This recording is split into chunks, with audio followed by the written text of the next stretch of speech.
Welcome back to The Late Show, everybody. My first guest tonight is the only person to win an Oscar for both acting and writing. Her latest film is The Children Act. I have to be sure you know what you're doing. Leukemia is a very serious illness. Refusing a blood transfusion when it could save your life. Some people think you've been unduly influenced by your parents and the elders. And others think that you're awfully clever and we should just let you get on with it. Should we? Let you do yourself in? Somehow I've got to decide. I think it's my choice. I'm afraid the law doesn't agree. The law is an ass. Please welcome Emma Thompson.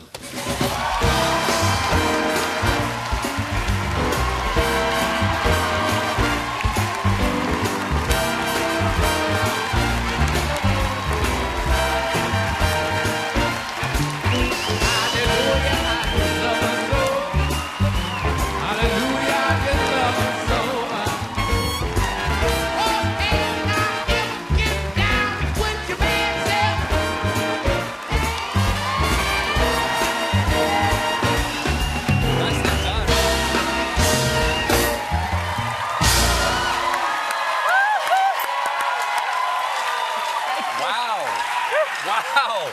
Well, the lady can cut a rug. I'm so glad I've taped the mic to my thigh with gaffer tape, you know, the really strong stuff. It's going to leave a flown mark. off just now. Oh, yes. Hi. Hello. I'm an enormous fan. Oh, I can't believe you. I haven't had a chance to talk to you till just now. I know, and we danced first. I know. You can do it all. You can dance, as we can see. You're a triple threat. You're a dramatic actress. You're a hilarious comedic actress. Proof in the pudding right here. This is you. You started off at Cambridge in the Cambridge Footlights. This is your bio right there, right above our friend Hugh Laurie right here. This is you.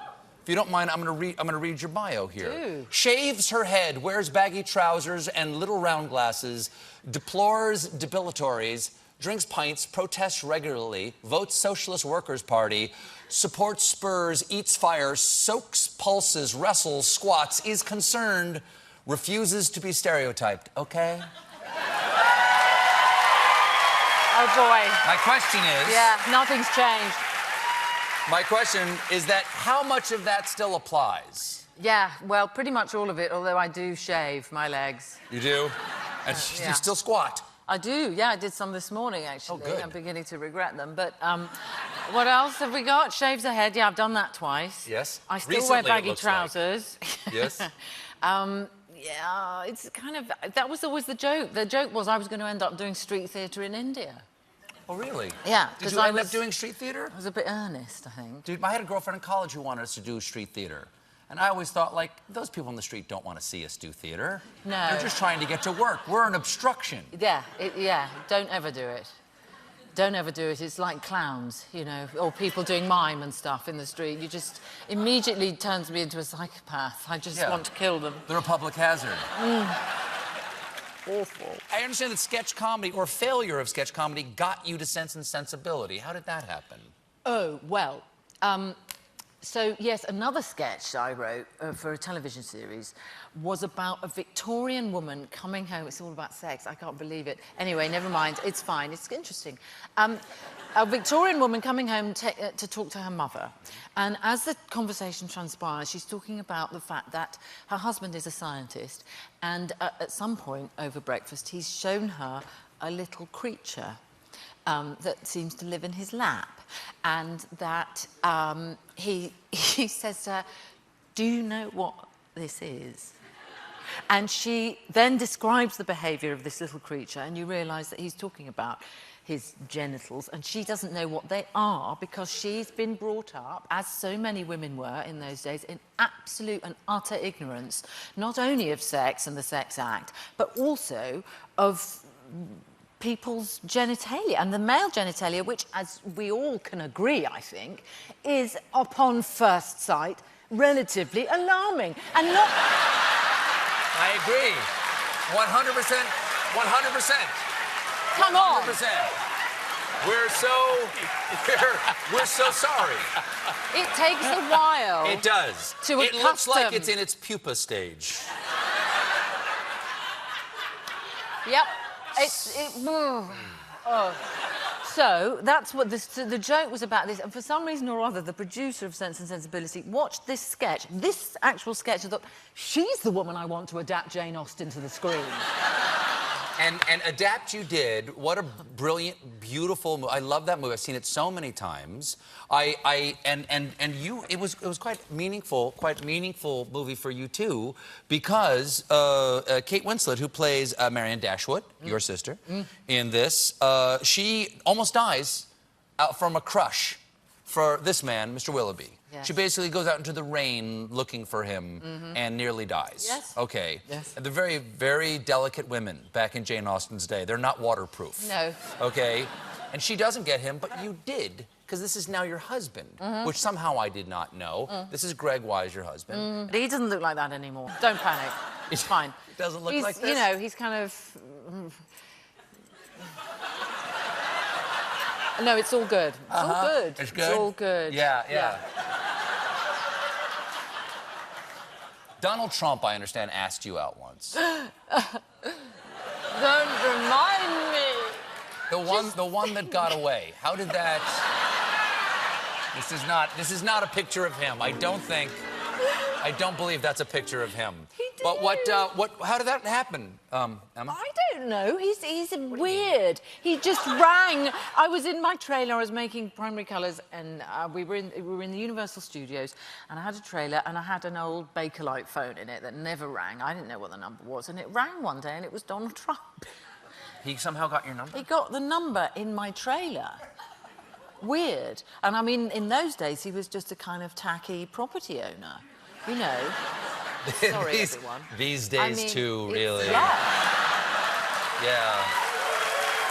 Better property. So sorry. Better property. I'm sorry for your loss. Yeah. But you know what's weird? Is that you're essentially playing Hillary Clinton. I know. And he asked you out while you were playing Hillary Clinton. Yes. So this whole thing, this whole last election could have been like a weird Fatal Attraction situation. Oh. Yeah, I mean, it's tempting, isn't it? Really is tempting to boil him. But... Metaphorically and psychologically, just for legal reasons, let's say. Let's just for legal reasons say that. No, but I mean, yes, it was very, very strange. But just think of the position I could be in now. You could be the First Lady of the United States. Yeah. You could be that happy lady. I could have my... Yeah. You threw it all away. Think of the conversation I could be having. And my choice of heels. Oh, it would be so lovely. But also, I would know when I'd be able to just go to the hair. Find out what goes on underneath. You don't want to know. No, I don't think I do. It's like looking at the back of Voldemort's head. You don't want to look at that. Okay. I'm not sure how much of this is going to make it to air, but let's keep moving. None of it. Now, your new movie is called The Children Act. Yes. And you play a family court judge, I understand.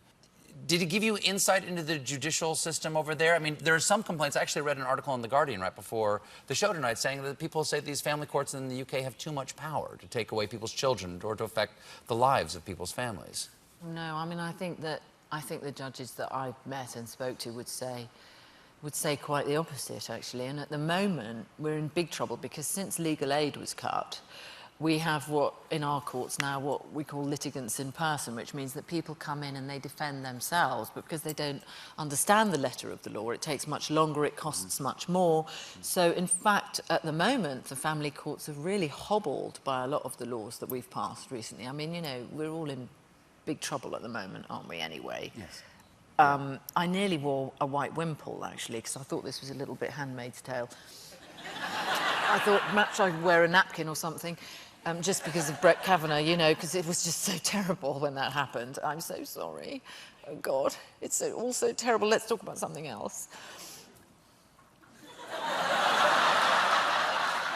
I would love to, but we have to go, I'm afraid. No, surely not. We could be here for days.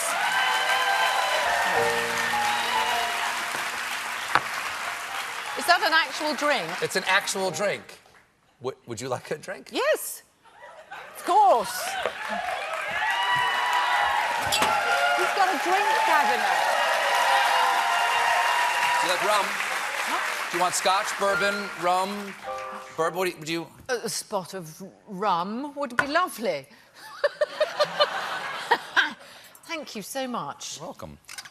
This is contraband. It's from Cuba. Oh, good. Don't tell anyone. Well, here's to